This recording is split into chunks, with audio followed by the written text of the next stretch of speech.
tayo po ay papunta po tayo sa genuine. Pero mahirap po. Ang genuine repentance kung talagang hindi sa Bible nagagaling sa Word of God. Ang nais ng Lord, mga kapatid, yung real repentance. Genuine repentance. Kasi may mga nagre-repent po, pabalik-balik lang. Ang kanilang kinagawang ginagawa. Alam na nila na masama, hindi maganda, at anak tayo ng ating Panginoon. Kaya lang parang hindi nila nakakayanan. Nangingibabaw yung kanilang gusto. Ang nais ng Lord para makuha po natin yung pagpapala ng Diyos ay yung gusto ng Diyos. Kasi meron tayong tinatawag na self-denial. Ang self-denial po, yun yung pag-supil ng ating mga gusto sa buhay. Meron yung tinatawag na lust, yung gusto ng laman. Gusto mo, pero ayaw ng Diyos. Yun ang laman, yun yung sarili po natin. Kaya papasok po dyan yung mga kasalanan pag hindi po tayo nag-iingat. Kaya ang mga anak ng Diyos ay nakikibaka, meron tayong struggle. Lahat po tayo. Kasi itong laman na to, habang tayo po ay nasa laman, may tukso. May mga umaaligid. Kaya kayo na po ang magdi-design niya.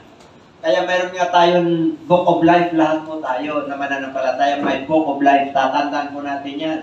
Ang book of life na yan, ang Diyos po ang may record niyan. Hindi tao. Diyos ang may record.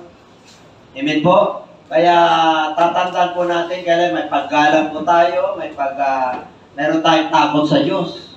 Kaya pag tayo po ay genuine repentance, talaga kahit na masakit, yung mga kahinaan po natin, yung dati natin ginagawa ng kasalanan, unti-unti po, nasa iyo yan. Para mapadali po yan, depende sa connection mo sa Diyos, depende sa iyong pananampalataya, depende sa iyong pagsunod. Amen po? Kasi meron pa tayong free will. Tatandaan po natin, hindi tinanggal ng Diyos yung free will. Yan ang kasalanan niya sa kanila iba. Yung free will nila, hindi pinagalaman ng Diyos. Ganon din po tayo kahit na mananampalataya na tayo at anak ng Diyos, mayroon pa rin tayong free will. Kaya lang kakaiba po ngayon, kilala natin ng Diyos, may pagkalang na po tayo. Hindi kagaya ng mga unbeliever, kahit na anong ginagawa nila, hindi sila natatakot man, pero gagawin pa rin nila. Amen po? Wala sa mga halimbawa, yung mga kasalanan po. Alam niyo na yung mga kasalanan. Kasinungalingan, pagsamba sa Diyos-Diyusan, covetousness, adultery, bear false witness against their neighbor. Yung mga, ganun po. Yung naibabaw sa atin, yung sa mundong ito, anak na tayo ng Lord. Ano ba yun? Yung mga hanap buhay po natin, nangunguna. Yun ang nangunguna. Yung pamilya, yung karir. Para makuha po natin lahat yan, ng pagpapala ng Diyos, unahin mo muna ang Diyos. Kasi ang Diyos po ay eternal. Siya ang nagbibigay ng karunungan. Siya ang nagbibigay ng kalakasan. Siya ang nagbibigay ng buhay at pagkain po natin. Kaya unahin natin siya. Yes, may trabaho ka. Pero lagi mong tatandaan, yung trabaho ay higit sa Diyos. Kasi pwede yan, mawalan ka ng trabaho. Pero ang Diyos nananatili. Amen? Siya ang nagbibigay ng pagkain sa atin. Siya ang nagbigay ng pamilya mo, ng anak mo, ng apo mo. Siya lahat, wala tayo rito. Kaya nga dumating tayo rito, wala. Humutubad tayo. Babalik tayo, humutubad din. O ngayon, bakit tayo binigyan ng Lord ng buhay? Para i-challenge, para harapin natin yung mga hamon sa buhay. Anak ka na ng Diyos. Talunan ka pa rin ba? Dapat nananalo ka sa bigmaan. Sa spiritual warfare. Nasa spiritual warfare tayo eh. May Word of God, may Holy Spirit, nandiyan yung sarili mo, nandiyan yung mundo, nandiyan ang gawa ng demonyo. Yan ang kalaban po natin. Kaya kailangan alam natin, we must know our enemies. Dapat kilala mo kung ano yung katayuan mo sa Diyos. Amen po. Wala, nagkaroon ka ng danger, nagkaroon ka ng mga pinahintulutan ng Diyos na sabay-sabay yung problema mo. Pinahintulutan ng Diyos siya para tumibay ka. Para mag-pause ka for a while. Amen?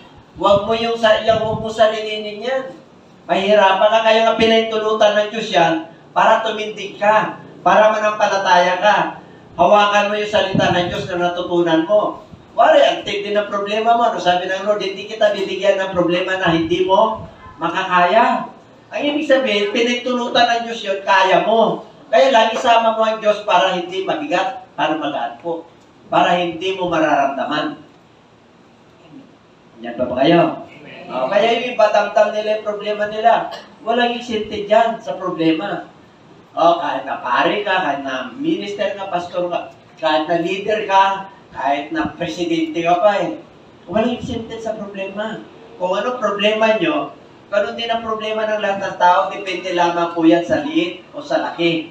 Depende yan sa pananampalataya mo at pananalig mo sa Lord. At tanong, bakit yung iba, unbeliever, ayos naman sila? Kasi malakas ang loob nila. Kahit na wala ang Lord, malakas ang loob nila. Amen po, nandun yung disiplina, meron silang goal. Kaya lang yung spiritual nila, bagsak. Kasi yung will nila. Pero darating ang panahon na siyempre may mababait din ng disiplinado, di po ba? Disiplinado sa oras. Disiplinado sa kanyang sarili. Tapos tumatawag pa siya sa Diyos. Hindi nga lang sa Bible. Hindi yung tunay na Diyos. Yun, lumalaban yun. Tayo nasa real yung Diyos natin. Dapat kumikilos po yan. Nakakaramdam tayo ng pagkilos. Kahit na mahirap ka, magaan. Naramdaman niyo ba yun? Yung nawalan ka na ng mahal sa buhay. Sino na nawalan ng mahal sa buhay sa Bible? Mahirap yun. Amen po? Yung kapatid ko. Sabay sila. Oras lang. Pero mananampalataya po yun. Pinagtulutan ng Diyos yan kasi matindi na yung ano ng asawa niyang babae. Yung pananampalataya niya matindi. Siyempre hindi nakayanan ng kapatid ko sa stress. Sa pressure. Okay? Bakit? Ito po. Verse 17. 5 bagay po na dapat nating alalahanin. Ano yung 5 bagay po? Okay? Kaya dito po sa Luke chapter 15, 1 to 32. Ang isa po dyan, parable. Para sa mga Parisiyo. Yung verse 1 po dyan, yung nalalayo yung 100 na tupa, nawawala. Pero hinanap ng Lord yung isa. Iniwan niya yung 99. Ang papag-aralan natin yung Father-Son relationship. Father-Son relationship. Family.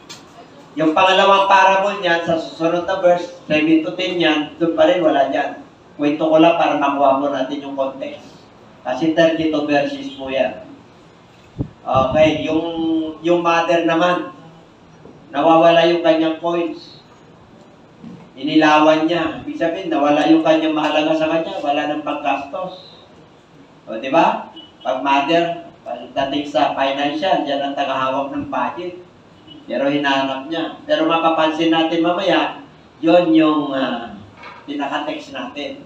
May ginawa po sila. Kaya itong 5 na to ay napakahalaga. What are the 5 R's? Number 1 is the reflection. Pag sinabing reflection, pag nagsisisi ang isang tao, dumating sa kanya yung pagninilay-nilay, bakit nangyari sa kanya yun? Nangyari na ba sa inyo yan? Bakit nangyari ito sa akin? Bakit nabigo ako sa trabaho ko? Hindi ka ba pinag-isipan? Hindi kayo nagnilay-nilay? Baka may kulang ako May kakulangan ako Dapat may gagawin ako. Amen po? Dapat may ginagawa tayo. Kasi, mangungusap na yung Diyos sa atin. Kahit na unbeliever ka, pag dead-end ka, natatawag ka sa Diyos. Kasi lahat ng diskarte sa buhay, ginawa mo na. Okay. Kaya ito po, sa 17, ito yung alibughang anak. Alibughang anak. Yung mana sa panganay at bunso. Yung mana niya, kinuha yung bunso. Wala siyang pakialam. Grabe ang pride niya. Siyempre may mana. Sino may mana rito? Wala kayong mana? Wari, nabuhay po tayo ng class B, class C, or D. Palatay na, mahirap tayo. Kaya nga naging anak ka ng Diyos para magkaroon ka ng mana. Amen? Ano ba yung mana na tinutukoy? Bukod sa spiritual, talagang i-bless ka ng Lord, dito ka pala. Hindi mo i-praise ito kung hindi ko experience. Amen po? Kaya talaga may mission lang kami ni Pastora. Kaya nga, experience ko na po ito eh. Pero mo, grade 3 pa lang, working student na ako eh. Hindi ko naman nakalain na ganito na lang ang buhay. Oh. Pero bata pa lang po ako, talagang mano na ako sa buhay. Kumbaga sa ano. Kaya naman pinagkatiwalaan tayo ng Diyos. Ganun din po ito. Ito, may mana, hindi na nagpagod eh. Mayaman na po sila eh. Hindi na niya alam yung pinagdaanan ng tatay niya, yung parents niya, kung ano pinagdaanan nila bago nila nakamtan yung yaman. Di ba yung may mga ganong anak? Kaya huwag nyo i-spoil yung mga anak nyo ha, kung meron na kayo pagpapala.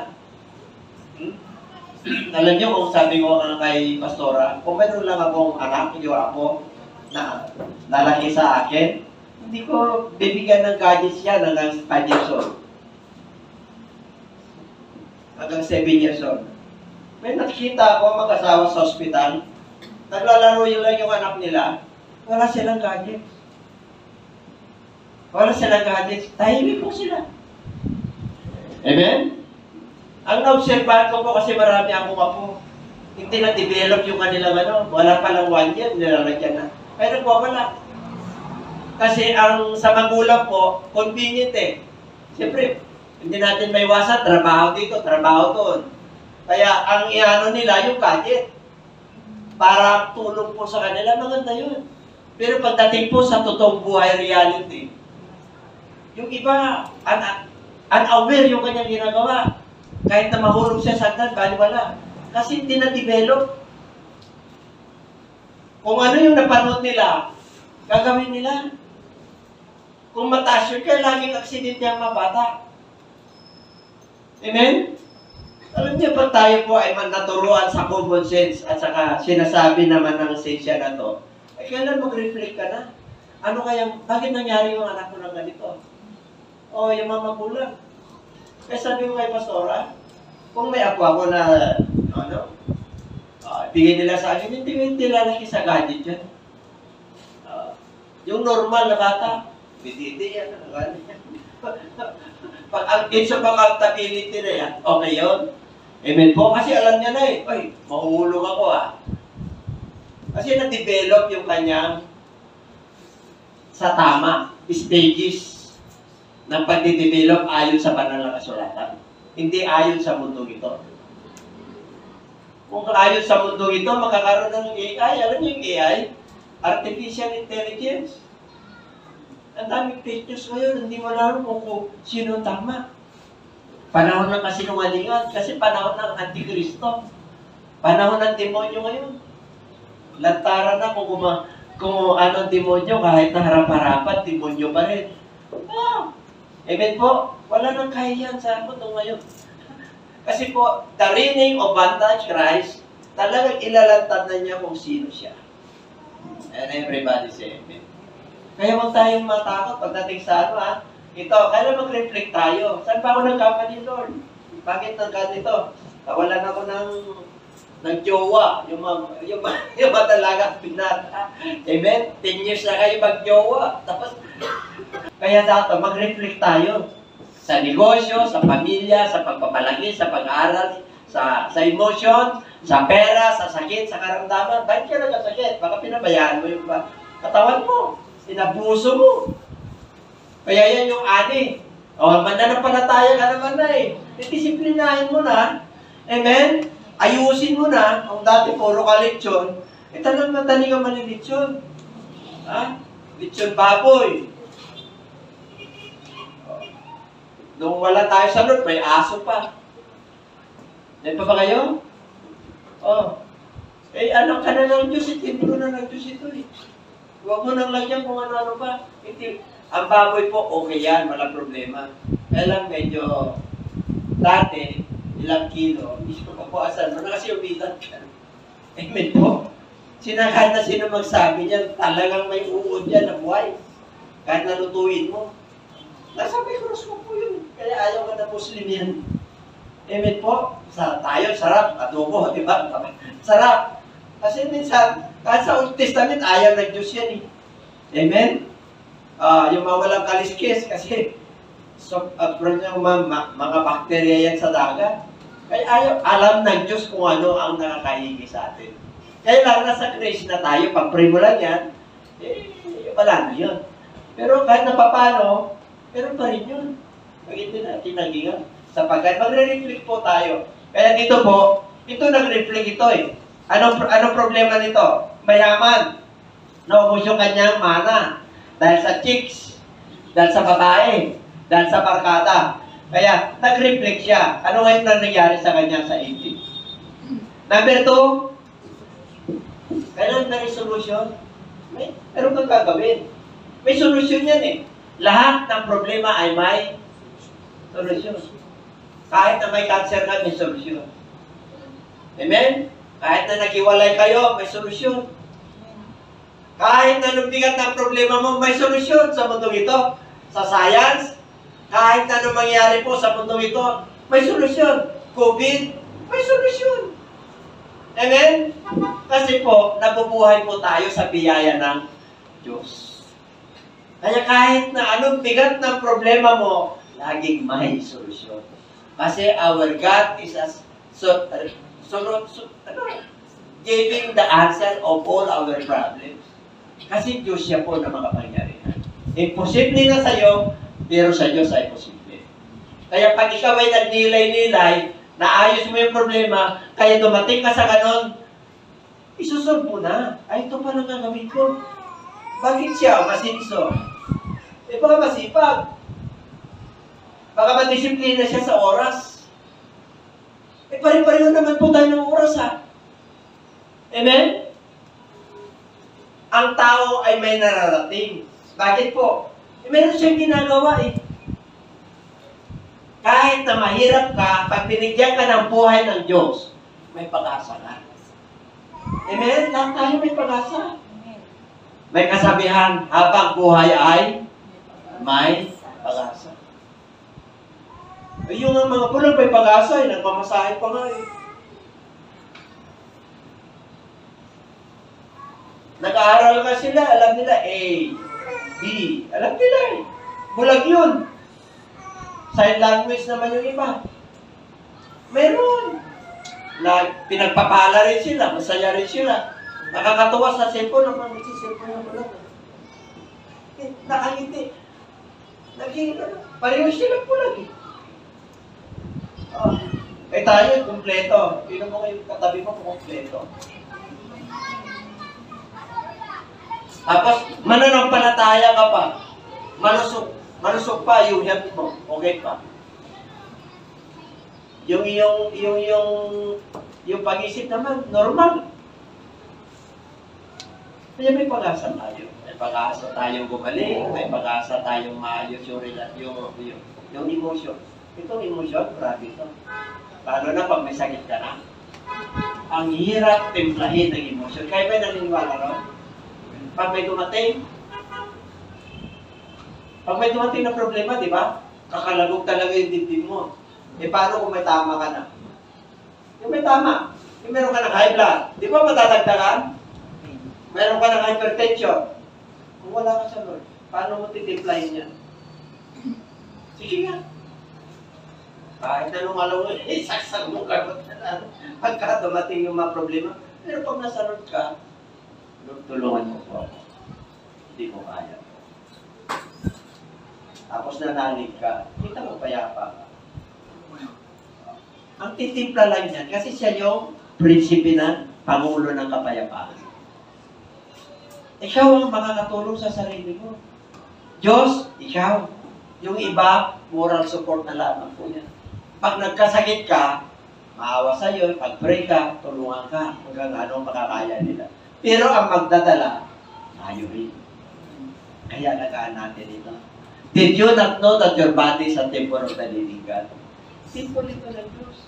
Huwag kang magpuyat. Kung hindi ka makatulog, humingi ka sa Lord. Panginoon, tulungan mo ako makatulog. Kung kulang, bigyan mo ako ng sleep well, yung herbal lang. Yung kunting ano lang, huwag yung sleeping pills. Baka hindi ka makising nun. Daming hindi nagising nun. Amen? Tinuturuan tayo ng Lord ng practical common sense. Kasi gusto ng Lord, mabuhay ka na mapayapa, maayos. Lahat po tayo kasi anak tayo ng Diyos. Anak tayo ng Diyos ha. Ang anak ng Diyos is smart yan. Kahit may nararamdaman yan, nakangiti yan. Bakit? Yung bayaw ko na yon, nakangiti lagi yun. Nakaganyan lang yun. Pero may nararamdaman. Yung eulogy niya, ang dami siya natulungan. Presidente pala siya ng mga kung ano-anong organization. Kaya,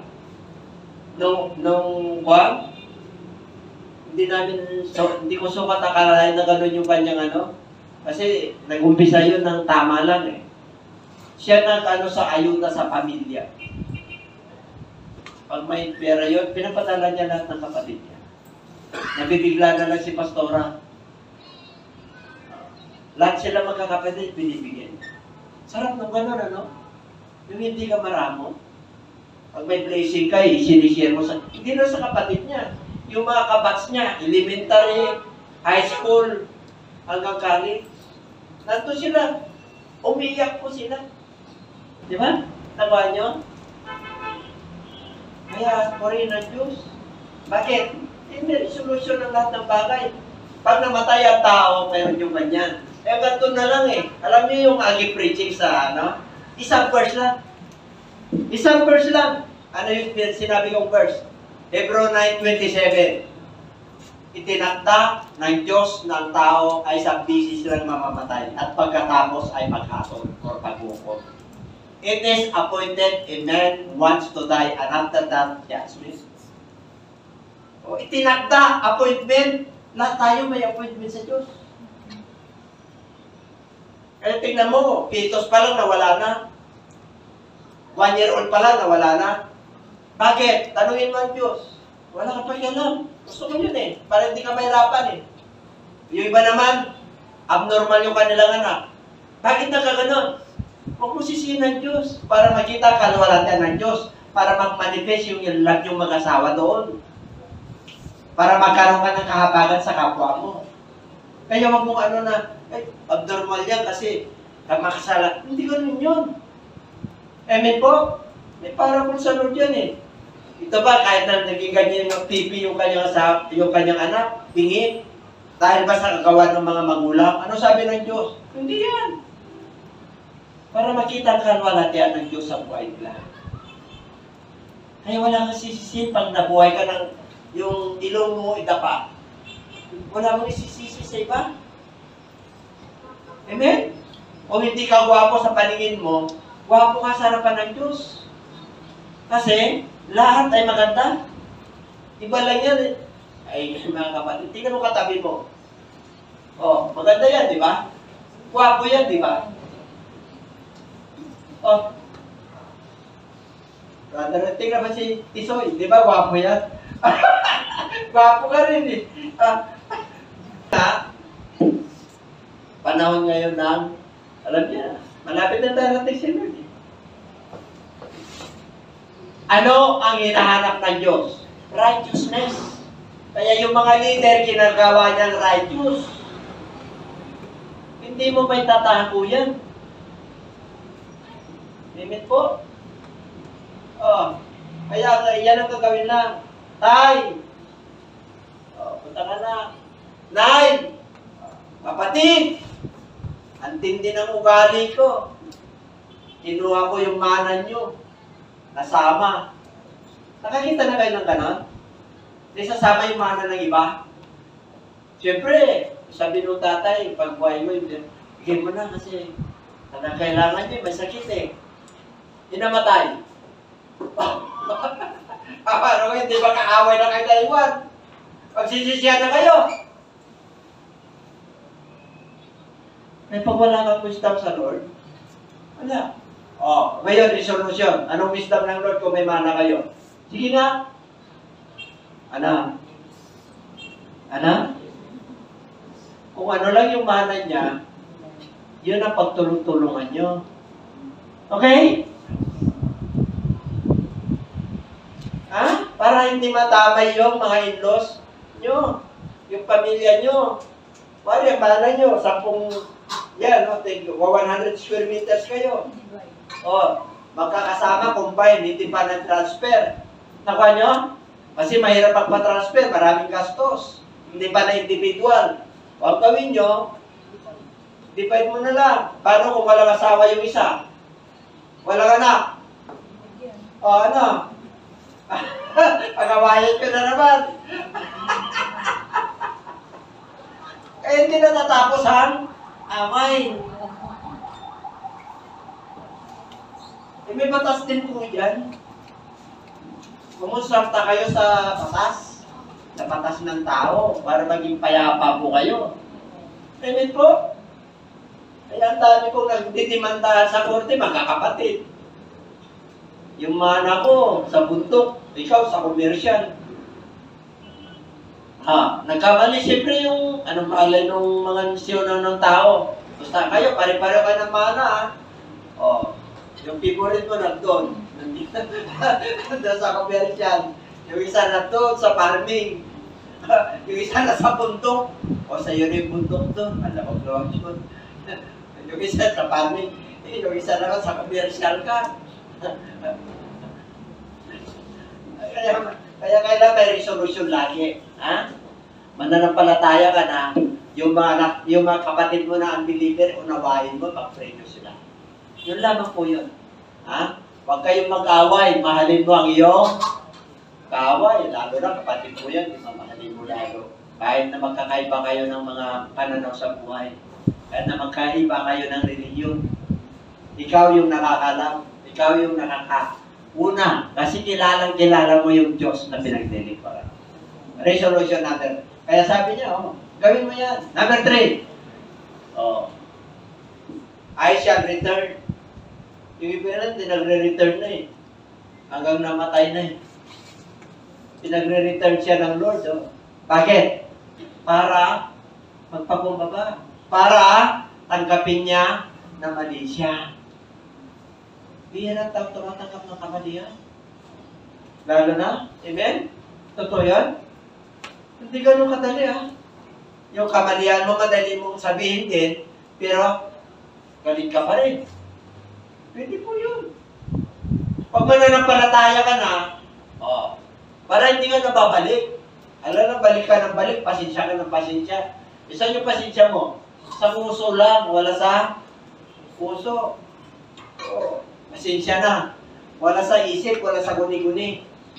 Maganda, ay na yung magkilala ko, ang ganda. Pag nakikita ko, pasensya ka na. Pasensya ka na. Puro pasensya, ang galing. Pero yung gawa, kilala mo na. Amen? Yan ang real repentance. Kailangan, bumalik ka. Pare, hindi na-graduate yung anak mo. Alagang tinustusan mo. Pininta mo yung mga property mo. Hindi na-graduate, one cent na lang. Palagay ko, masaya magulang. Hindi masaya magulang. Ikaw naman anak, dahil masaya ka sa kapiling ng boyfriend mo, nagkanak na kayo, may apo na kayo, dalhin niyo yung apo niyo. Amen? Kasi pag nakita niya na yung apo niya, nawawala na yung galit. Nandiyan pa ba kayo? Ay, yung iba, sila pang, hindi na ako mabalik doon. Kasi nakuha mo na yung gusto mo. I shall return, sabi ni MacArthur. Kahit ng daming hapon. Ipagtanggol ko ang Pilipinas. Di ba? Di ba? Kailangan balikan mo, I am no longer worthy to be called your son. Make like one of your heart. Siyempre, tanggapin mo yan. Kahit sabi nung tatay mo, yung mana mo, dahil ganyan ang ginawa mo, itong kotse ko na model 1970 sa'yo yan, tanggapin mo. Nakuha niyo yung ibig ko sabihin? Kasi ikaw yung nagkasala at nagkamali. Tanggapin mo yun kung anong ibibigay sa iyo. Hayaan mo na unti-unting humilom yung kanilang, yung sama ng loob. Habang lumalaki yung apo nila, nawawala yun. O, yung mana mo na. Okay? So, kailangan ko anong ginawa niya? Nagkaroon ng habag. And run. Kasi sa mga Hebrew, sa mga Diyo po, inalikan po nila yung kanilang mga talagang kiniis po nila yung mga anak nila. Ganun po. Ganun po. Umalig. Number 1, yung anong ginawa mo. Yung kasalanan na ginawa mo. Number 2, pa-restore. Revive. Pa-restore mo yung relasyon nyo. Huwag yung hayaan na manlamigyan kayo pag-asawa. Hindi na kayo nagtatabi dahil senior na kayo. Kailangan mo aakapin yan. Bakit? Panahon, siyempre malamig, mainit. Amen po. Magawakan lang kayo ng kamay nyo sa pag-asawa. Kamay lang, hindi na kayo nagkapang-apang. Lalakas ka na eh. Na-experience nyo ba yan, may mga mag-asawa? Ha? Yung hawakan mo na yung kamay ng asawa mo? O lumalakas ka na, na-expire ka na? Kaya, kung bumalik yung asawa yung lalaki at nagkamali, anong gagawin ng asawa babae? Sige ka? At tabag na, di ba? At tabag na? Siyempre ba nagawa eh? Pero, ang pinakamaganda dyan, bumalik yung dating sigla. Ha? Pag mananampalataya ka, kaya mo na. Amen? Pag kinigis ka niya, siguro ganit mas magaling mag-kiss yung mo sa akin. Naku, instead na mainit din. Patatapunan niya na malamig. Tawa si Sister Liberty. Totoo po yun. Biro mo, nandun yung na mag-asawa, kaya dito yung siguro kanya kalingwa. Kahit anong init ka, mawawala. Napuhusat siya na malamig na tubig eh. Kahit nag-return na nga, nagpakumbaba naman, di ba siya pinatawad? Amen po? Ay, naku mga kapatid, sinuturuan lang tayo ng tama. Masakit kasi. Number 4. Pag sinabing restoration, alam niyo na-restore nyo, kahit na grabe yung nangyari. Amen? Ikaw nagsisi naman yung tao. Kailangan lang tanggapin mo. Acceptance ang tawag ko doon. Acceptance, tanggapin mo kung anong kalagayan mo. Ikaw nagsisi naman talaga eh. Mahirap nagsisi. Yung pa rin, hindi mo pa rin napatawag, nandun pa rin yung ginawa niya. Ay, mga kapatid. Ito, tinutukoy ko yung anak ng Diyos ha. Yung anak ng Diyos ito ha, hindi yung hindi mananampalataya. Yung hindi mananampalataya, okay lang yun. Walang problema. Pero anak ka ng Diyos, para yung tupa. Di ba, 99, iniwan niya, isa, hinahanap niya. Ganyan yung restoration. Hinahanap, kita, ikaw ang kapartner ko. Hindi ako makatulog. Nakakita ka na ng lalaki na kahit na may ginawa yung yun, lalo na sa abroad. Hindi, balik ka lang. Napatawad na kita. Ganon din sa babae. Di ba ganon yun? Ang sarap ng ganon ah. Grabe yung bibig yun. Grabe tinanggap nun ng kahiyan. Kahiyan sa mga loved ones, sa mga nakapaligid sa kanya. Bakit? Babalikan mo ba yung kanya? Di ba ganon po yun? Ganon na magiging problema po yun. Bakit po? Yun yung resulta ng kanyang ginawa. Kasi may result po yun eh. May consequence. Ngayon, tatanggapin niya rin yun. Tatanggapin niya kahit anong gamitin yun. Kasi nag-restore na ako eh. Binalikan ko na siya eh. Kung kayo, akala nyo ganyan pa ako. Pero kaming dalawa, magkakilala kami niya. Asawa ko to eh. Jowa ko to eh. Amen? Wala kayo pakialam. Masaya kami. Everybody say amen. Amen. Jets? Amen. Okay. Kaya ito, and the Son said to him, Father, I have sinned. Hindi mo na ako karapat-dapat. But the father said to his servant, bring out the best robe and put it on him, And put a ring on his hand and sandals on his feet. Kinumpleto niya. And bring us the fatted calf here and kill it. And let us eat and be merry. Welcome mo. Nagsisi na siya. Halika, darling. Halika anak. Hindi ka graduate. Ibali na yun. Wala pa akong apo. Mahirap ka. Dahil anak ka, anak kita. Wala na yun. Amen? Kahit na wala nang kapalit yan, basta bumalik ka lang. Makita na kayo ng ganon? Yung sa mga ng loob mo, tapos bumalik. Sino yan? Si Domingo. Ay! Palabasin yan! Hindi mo pala nakikita yung anino na. Pangalan pa lang, iba palang Domingo na doon. Blessing na pala yung Domingo na doon. Ano ibig sabihin? Nagbago na yung Domingo. Amen po? Kaya bumalik kayo, pag pinagpala kayo at nawala kayo, balik po. Anong tawag yan sa Bible? Meron yan. Peace offering. Ang pinakamaganda, kung galit ang magulang mo, peace offering. Ano ibig sabihin? Magdala ka ng bagay. Pag nagdala ka ng bagay, masaya po yan. Amen po? Kaya na paano maibsan yung kanyang sama ng no, ay magdadala ka rin, problema eh. Ano, galis ka, problema, nagdala ka pa rin, mas malaking problema. Dapat naman nagbago ka na. Tay, nay, basta na po kayo. Pakita mo ano mo. Di ba? Yan pa ba kayo? Kita nyo. Naging maayos po kayo, restoration ang tawag doon. Gagawa ka ng paraan. Di ba yung mga kotse, nire-restore para maganda yung value? Ganon din ang relationship. Di ba? Basta mong ma-restore yung ano mo, financial mo, gawa ka ng paraan. Magsipag ka, disiplinahan mo yung sarili mo. Restoration. Number 5. For this my son was dead and is alive again. He was lost and is found. And they began to be enemy. Tanggap mo, yung sinabi kayo. Dumating yung ating anak na black sheep. Dumating anak naman yung red sheep. Puro sila may punay. Alam mo, mag-reduce tayo. Ay mananampalataya na kayo. Wala na yun. Yan ang kainaman pag believer ka. Yan ang kainaman pag may word of God ka.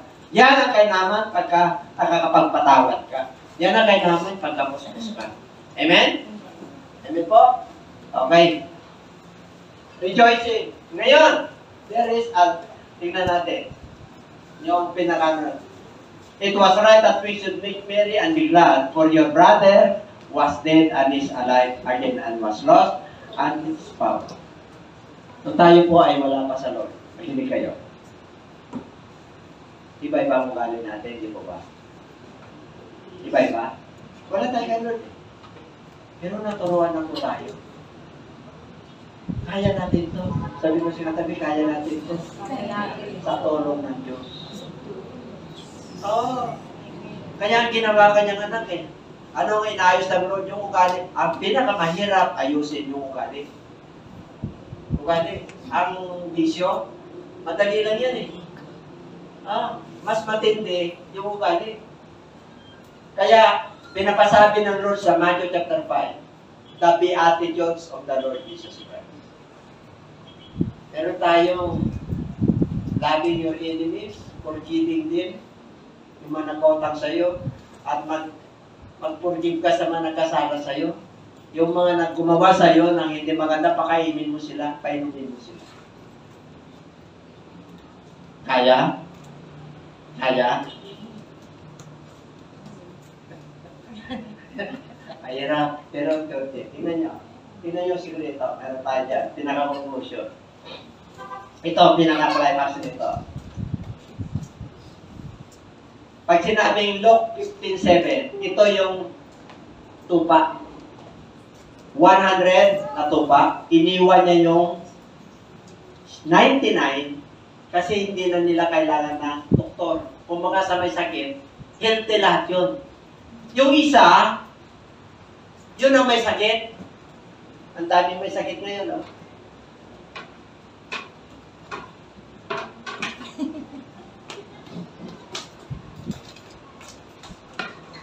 Kayo mga mananampalataya na anak ng Diyos. Nasaan na yung mga nasurwin ninyo? Nagre-rejoice tayo rito. Nagmimiri tayo dahil sa Word of God. Yung presence ng Lord nandito. Ito yung mga nawawala, pinagpipiesta na natin mo. Bumalik na sila sa dating mga ugali at mga bisyo. Mahal nyo sa buhay, masaya ba kayo? Iarap nyo naman na mahirap magkariyan ng Diyos sa mga makasalanan. Saka masikip ang langit, hindi maluwag. Ano gagawin natin? Sinabi ng Lord, I say to you, that likewise there will be more joy. Ilan daw na sinner? Ilan daw magre-rejoice? Marami more. And, ibig sabihin, ang isang makasalanan na nagsisisi at nadala mo sa Lord, ikaw sa langit ka, ang Diyos na lumikha, nagdidiwang at nagsasaya kasama yung mga angel. Itong isang makasalanan na ito, kaysa yung mga 99, kasi mga matuwid na yun eh. Kung baka sa sakit, hindi na kailangan ng doktor. Ito, sugatan na itong isa eh. Kaya nga nawala sa kawan eh. Kaya nga naligaw eh. Kaya, text nyo sila.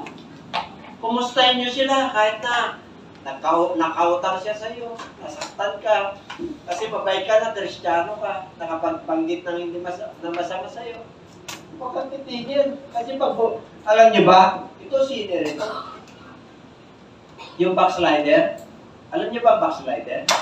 Yung dating nasuluin mo, na-baptize, mananampalataya, at napanumbalik mo, iba ito sinner yun. Yung mga nagiging yung mamahan nyo sa buhay. Pero yung unbeliever na, nawala, nanumbalik, perfect love yun. Perfect love. Ano raw? Maraming matatakpan na multitudes of sin. Maraming mga kasalanan na matatakpan. Ano ibig sabihin? Kayo yung relationship nyo na dalawa sa pamilya, mawawala na yun. Matatakpan na po yun. Dahil sa joy. Dahil sa ginawa nyo, nagpatawaran kayo. Mawawala na po.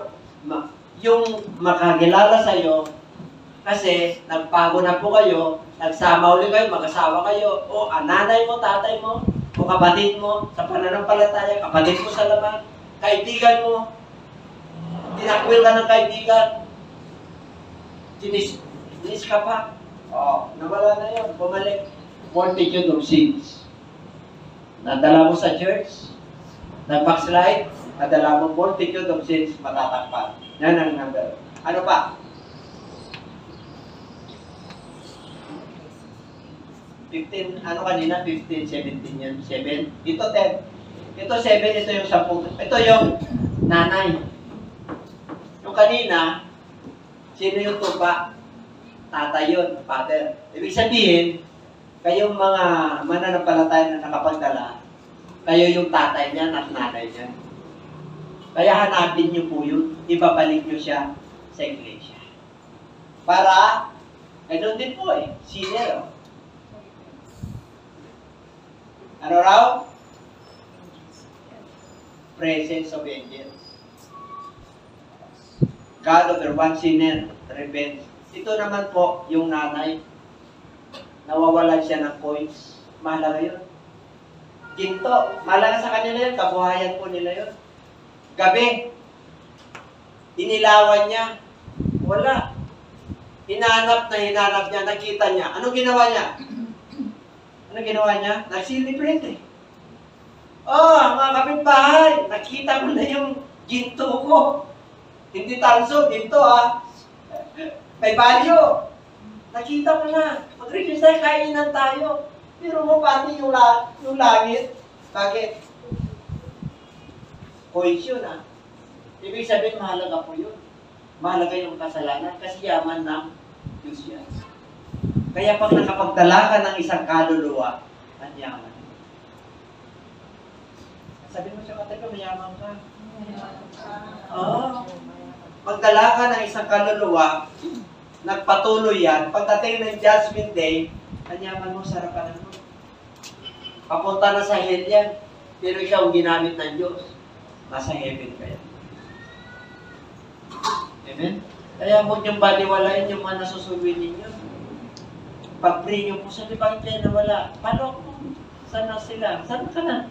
Bakit nawala ka? Hindi, nasa abroad na kami. Hindi ka man lang nagpaalam. Dapat ganun eh. Amen? Nandiyan ka ba? O, total, mag-visit yan tayo. Pagdating yan, o punta ako dyan. Libre siya tayo. Libre ko pamilya mo. Alam niyo mga kapatid, napakaraming way sa road. Pag gumawa ka ng kabutihan, hindi mo malala. Ang daming provision ng Diyos. Dahil kami po ay missionary. Pastor, kahit saan kami pumunta ng lugar, kahit na wala akong kilala. Wala akong kilala. Kahit na masiraan ako sa gitna sa gilid ng kalye, may lalabas, mekaniko. Hindi pero kami na nahirapan.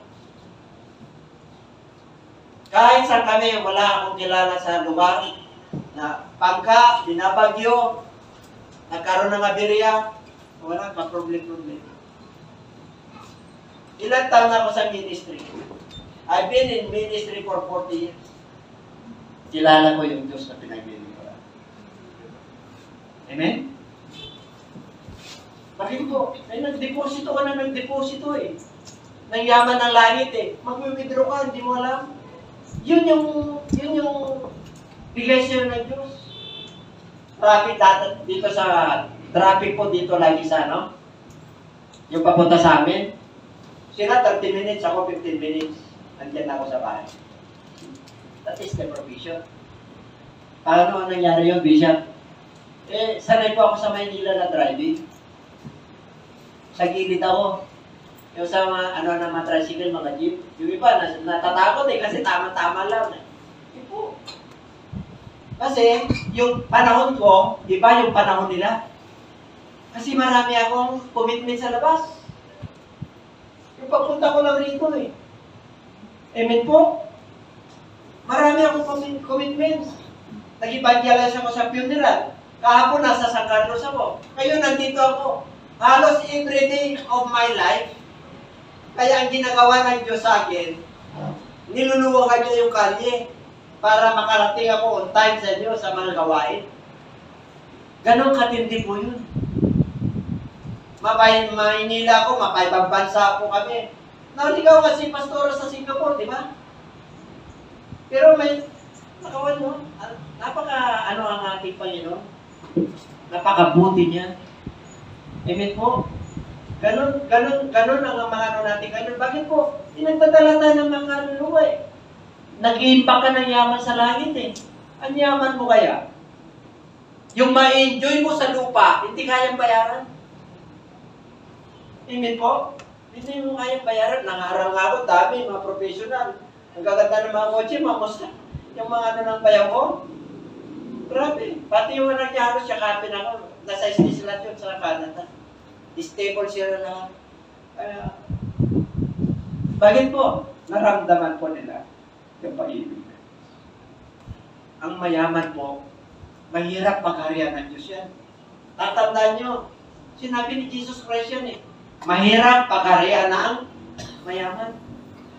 Bakit po? Ay, mayroon na sila lahat eh. Mababaw na yung kanilang panalangin. Yung kanilang pananampalataya, mababaw na. Pero yung mahirap, malalim. Bakit? Wala na siyang inasal kundi ang Diyos. Kaya nga ang mabuting balita ay para sa mga mahihirap. Ay, mapala tayo. Ito, sana, mga kapatid, ibibigay na po yung lugar sa atin. Dito lang din natin mapuno. Yung mga jeep na sasakyan yan, winning. Anong ginagawa natin? Anong ginawa nyo itong week na to? Nag-share ba kayo? Nag-pray ba kayo sa mga loved ones nyo? Yung mga sinuluhin nyo, saan na? Tinabayaan nyo na. Minsan namamatay na lang. Manunod po tayo, no? Ginamit ka na nga ng Diyos, binigay na nga sa iyo yung susi para pagpalain ka. Lahat ng privilege na sa atin. Sumunod ka lang. May sakripisyo nga lang sa panahon. Sumunod ka lang. May sakripisyo sa buhay. Sumunod ka lang. Amen mo? Alam mo? Ito naman. Tingnan mo magkaiba. Yung isa tupa. Yung isa nanay. Ito naman yung anak. Pero walang sinabi sa Bible na ano. Rejoicing in heaven. Senior po yun. Ito po, mana. Hindi na magre-rejoice kasi mananampalataya na to eh. Ang kailangan na lang, pagsisi yung anak sa ginawa niya sa tatay, sa amang nasa langit, at sa harapan ng kanyang tatay na nasa lupa, humbleness. May 22 pa yan. Yung yung 32. Pwede mo i-click ng 32. Yung last verse. It was right that we should make merry and be glad. Ano raw?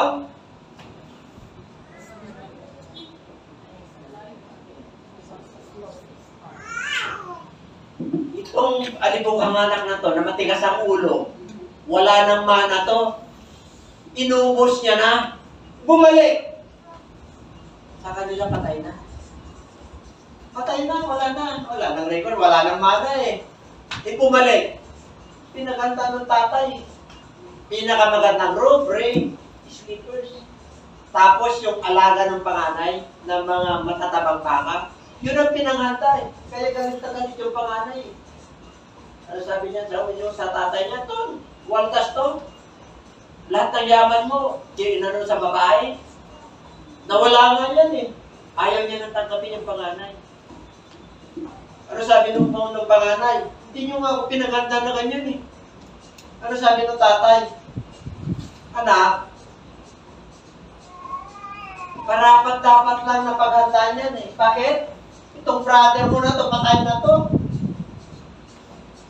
Ni-restore siya ng Lord, binalik siya ng Diyos. Bakit nagsisi siya sa amang nasa langit? Kaya nandito siya, tinanggap niya kaliyan.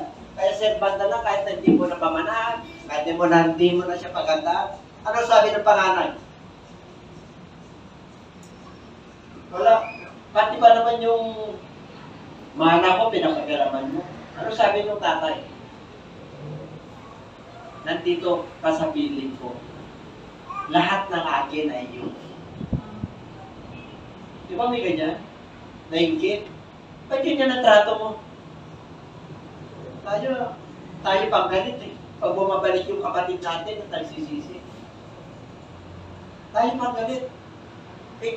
Di ba rin hindi ka mananampalataya eh. Mananampalataya ka na kapatid. Tinatawad nga tayo ng ating Panginoon. Sino tayo para hindi magpatawad? Huwag nyo ngayanan yung mga Diyos sa buhay pagpista ng demonyo. Ang hirap na ng mundo ito. Magro-roll ng Antikristo. Ang mundo ito ay hindi mawawala ng offenses. Ano yung offenses? Yung offended. Yung katikisuran, hindi mawawala. Mawawala lang yan sa pagririn ni Jesus Christ. Kasi, ikukulong niya si Satanas ng 1,000 years. Doon lang magkakaroon ng righteousness. Sino ang sundalo ni Jesus Christ? Sige na. Nasa Bible din tayo. Yung makakasama sa rapture. Pero hindi mo na maranasan ng kamatayan. Kukunin ka na lang ng Lord kasi mapapahamak ang mundo na ito. Yung Antikristo may gorol, wala nang habag, wala nang love. Pag hindi ka sumunod siya, pukutulo. Wala nang love nun. Talagang lahat ng mga kahit na 2 million ang papatay niyan, billion. Kung ano na yung tama lang sa economy. Yung tama sa economy. Yung parang kakain lahat. Kaya nga may economic crisis eh. Kaya yun yung pinakano ng demonyo. Para makontrol niya ang lahat ng tao, pati pagkain nila, control. Hindi mawala. Kaya nga, ang Panginoon, siya na po ang magre-reign. Pag nandito na si Lord, wala na yun. Lahat yun, mawawala na po yun. Ang kasama niya, another generation. Mga anak na ng Diyos na walang kasalanan. Amen? 1,000 years po yun. Ilang years po yun times sa 1,000 years times 1 day. Sa tao, 1,000 years, 1 day lang kayo nun.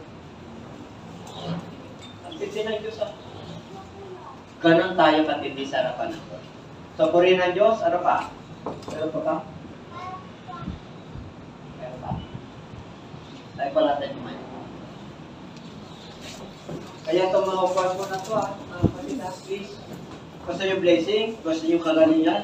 Gusto nyo rejoicing? Purihin natin po. Amen? Ha? Ang dami pang bakating upuan sa labas. Karoon po tayo ng burden sa kaluluwa. Yun ang pag-pray po natin. Sa umaga nito. Okay? Punta tayo sa palapakan po natin ang ating Panginoon. Ayaw ba pinapala po? Very ano lang yung preaching ko po, practical. Okay? Yung nangyayari po yung tunay na buhay. Prayer and repentance, there are 5. Na? 5 po yun, di ba? Na talagang kailangan natin na gawin. Hindi po lang sasabihin, kailangan isagawa po. Reflection, resolution, return, restoration, and rejoicing. Kaya sabi po ng Lord, lagi tayo mag-rejoice. Rejoice evermore.